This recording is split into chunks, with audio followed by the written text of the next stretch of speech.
Hello friend, मैं आनंद राज। आप सब देखिए, कार्यालय जिला शिक्षा पदाधिकारी औरंगाबाद से टीआरई 2 में जो टीचर भर्ती हुए थे, तो देखिए उनको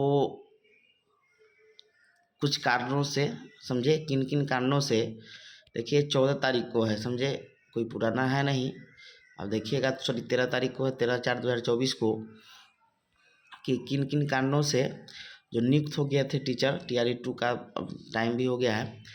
तो देखिए जो आपका कार्यालय जिला शिक्षा पदाधिकारी औरंगाबाद से उनको स्पष्टीकरण करने के लिए 3 दिन का जो प्रशासनिक या शैक्षिक योग्यता है उसमें कुछ त्रुटि है, समझे। तो 3 दिन के अंदर उनको जवाब देने के लिए बोला गया, नहीं तो आपका औपबंधिक नियुक्ति पत्र क्या कर दिया जाएगा, रद्द कर दिया जाएगा। इसमें सब चीज़ लिखा हुआ है, वही चीज़ आपको बता रहे हैं। लिखा है कि जिला शिक्षा पदाधिकारी स्थापना औरंगाबाद बिहार, सेवा में सूची में संलग्न टीआरई 2 में विद्यालय अध्यापक जिला औरंगाबाद। देखिए लिखा है विषय स्पष्टीकरण के संबंध में लिखा है कि देखिए जो आपका 8 टीचर का जो लिस्ट है, देखिए इसमें आप देखिएगा तो लिखा हुआ है कि एक टीचर है जो हिंदी में थी, 11th-12th में जॉब हुआ और इनका बीएड में 50% से कम अंक है, तो बीएड में आपको कुछ कुछ छूट के साथ, समझे कोई कोई कैटेगरी का छूट भी है। तो इसमें उसका सबका योग्यता लिखा हुआ है, शैक्षणिक और शैक्षणिक। आप देखिएगा एडवर्टाइजमेंट, तो उसमें स्पष्ट लिखा है कि आपका इतना इतना परसेंट चाहिए, समझे।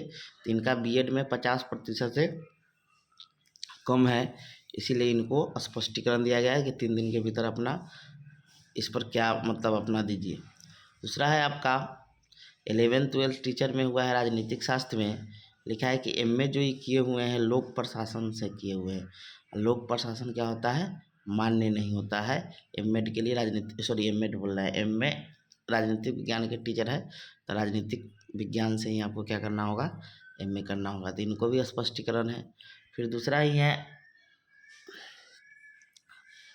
राजनीतिक शास्त्र से ही एमए लोक प्रशासन से किए हैं, वो भी मान्य नहीं है।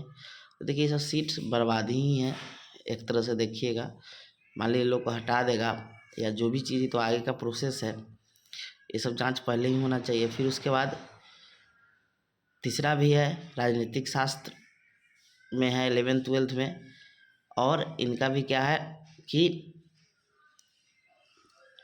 लोक प्रशासन से एमए किए हुए हैं। फिर उसके बाद राजनीतिक शास्त्र से में ही है एमए और बीएड दोनों एक ही सत्र में किया गया है, समझे। यानी एमए जो है बीएड है, अब दोनों अब कैसे कैसे किए हुए हैं वही जाने, समझे। तो लिखा हुआ है इसमें एमए और बीएड दोनों एक ही सत्र में किया गया है। फिर उसके बाद गणित विज्ञान में है 6 to 8 में, तो रेलवे में कार्य करते हुए रेगुलर मोड में बीएड की डिग्री प्राप्त की है, जो इसमें लिखा हुआ है, समझे। स्पष्टीकरण इनको देना है कि कैसे आप किए क्या किए। फिर है गणित विज्ञान कि बीसीए की योग्यता है। देखिए बीसी वाले मैथ साइंस में जाते हैं, लेकिन लिखा है कि बीसीए की योग्यता है, किंतु गणित और विज्ञान स्नातक स्तर पर नहीं है। यानी बीसीए में गणित और विज्ञान अब कैसे नहीं पढ़े हैं उसमें उनको बताना है। ये 6 to 8 में अब गणित विज्ञान के टीचर है और सीटेट पास है सामाजिक विज्ञान। ये तो पूरा साउथ पोल और नॉर्थ पोल वाला बात है। देखिए यहाँ नीचे भी लिखा है कि आपको मतलब 3 दिन में स्पष्टीकरण देना है, नहीं तो आप पर विभाग द्वारा अग्रतर कार्रवाई की जाएगी, समझे। तो अब देखिए ऐसा अभी जांच हो कागज़, तो बहुत लोग का सब्जेक्ट कॉम्बिनेशन नहीं है, किसी का कुछ गलती है, समझे, बहुत तरह का बात है। तो ये चीज़ है। तो अब ये चीज़ जो ये अभिव्यक्ति दिया हुआ है, तो ये सब चीज़ बहुत को सब्जेक्ट कुछ है, कुछ सब्जेक्ट से बहाली हो गया है, तो ये सब चीज़ अब 3 दिन के अंदर इनको स्पष्टीकरण दिया मतलब देने के लिए बोला गया। Thank you.